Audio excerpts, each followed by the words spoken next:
हमारे मन में यह सवाल कई बार उठता है कि आखिर हमारे जीवन का मूल्य क्या है, खासकर तब जब हमारे चारों ओर निराशा ही निराशा दिखाई देती है। आज की कहानी गौतम बुद्ध जी के एक ऐसे ही प्रेरक प्रसंग पर आधारित है जिसमें हमें अपने इस सवाल का जवाब मिलेगा। एक बार गौतम बुद्ध जी अपने शिष्यों को जिंदगी से जुड़ी कुछ अच्छी और बुरी चीज़ों का ज्ञान दे रहे थे। सभी शिष्य उनकी बातों को बहुत ध्यान से सुन रहे थे। उन सभी में एक शिष्य था जिसे प्रश्न पूछने की बहुत अधिक आदत थी।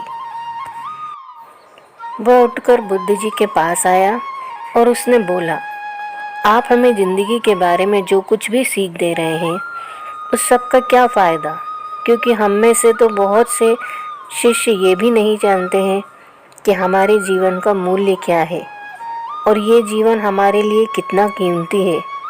पहले आप हमें ये बताइए कि इस जीवन का मूल्य क्या है।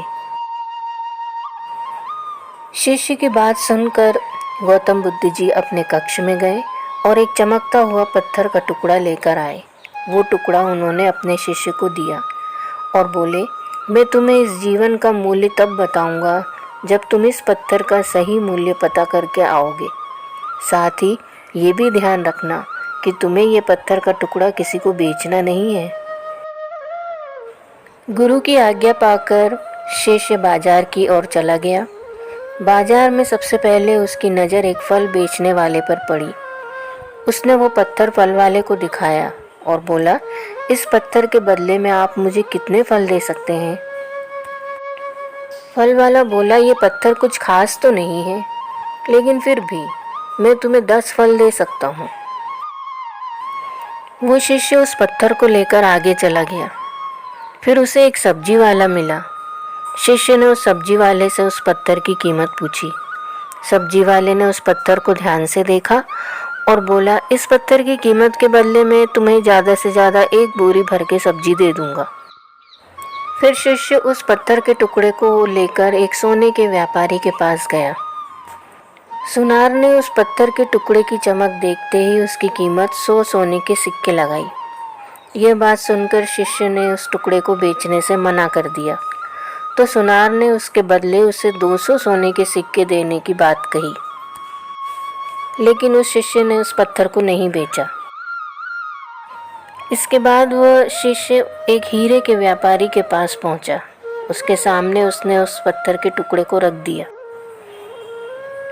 उस पत्थर को देखते ही हीरे के व्यापारी ने एक साफ कपड़ा बिछाया, उस पत्थर को उस कपड़े के ऊपर रखा और फिर उसकी परिक्रमा की और हाथ जोड़कर उस पत्थर को कपड़े में लपेटते हुए बोला, तुम जिसे मामूली पत्थर समझकर उसकी कीमत पूछ रहे हो, असल में वो एक बेशकीमती रूबी है।